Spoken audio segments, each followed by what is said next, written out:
哈喽，各位瓜友，我是北哥。最近国际圈的瓜不少，但今天咱不聊那些家长里短，来8个有点意思的乌干达刚搞完的大选。可能有人说了，北哥你一个聊财经的，凑人家政治的热闹干啥？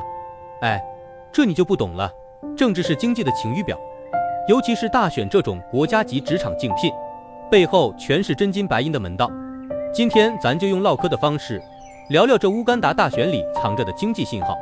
不管你是想搞点海外投资，还是单纯长点见识，都得听完。先给不了解情况的朋友补个课。1月15号，乌干达刚结束总统和议会选举，登记选民超2100万，8个候选人抢总统宝座，其中最受关注的就是现任总统穆塞维尼。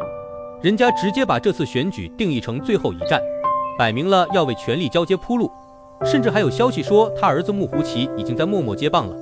现在投票刚结束，结果48小时内就出，这节奏比咱追综艺更新还快。可能有人会问，一个非洲国家的大选跟咱有啥关系？别急，北哥先给你报组数据，保证让你眼前一亮。乌干达这几年经济表现堪称非洲潜力股，2024到2025财年 GDP 增速干到了 6.3%， 比上一年还涨了 0.2个百分点，通胀率更是压到了 3.5%，低于央行 5% 的目标，比不少欧美国家都稳。更关键的是，外资还在一个劲往里面冲。2024到2025财年一季度外资直接投资同比涨了 25%，人家还拿了2024年非洲最佳投资国的称号。你想啊，大选这种关键节点，经济能稳住，说明底子不差，这背后肯定有门道。咱先说说大选里最核心的经济信号——政策连续性。金融圈有个词叫选举风险溢价，简单说就是投资者怕新政府上台换政策，得额外要个风险补偿。但乌干达这次不一样，不管最后谁当选，从目前的信号来看，政策大概率不会大翻车。为啥这么说？一方面，穆塞维尼要是连任，他之前推的农业工业化、第4期国家发展计划肯定会继续搞，就算是权力交接，他儿子穆胡奇也是从现有体系里出来的，不太可能搞大拆大建。另一方面，财政部长早就放话了，说过去几次选举都没搞乱经济，这次也能稳住，还说乌干达先令现在跟英镑、港币一样稳。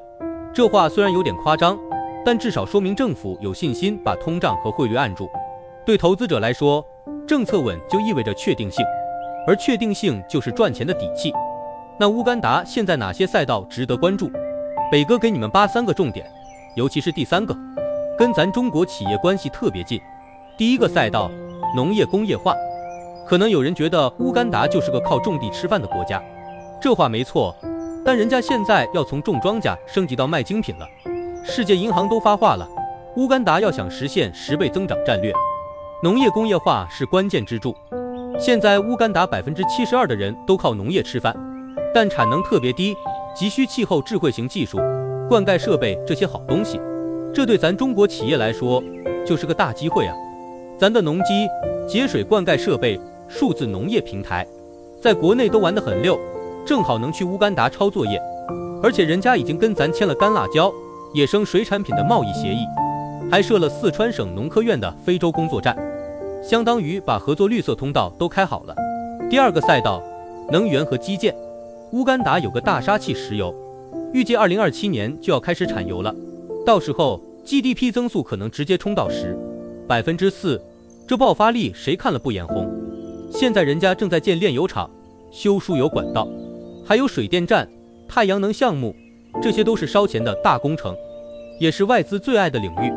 而且政府为了吸引外资，政策给的特别到位，外资企业能享 50%到75%的税收补贴，进口生产设备免征关税和增值税，出口原材料还能100%退税，这优惠力度比咱国内不少园区都给力。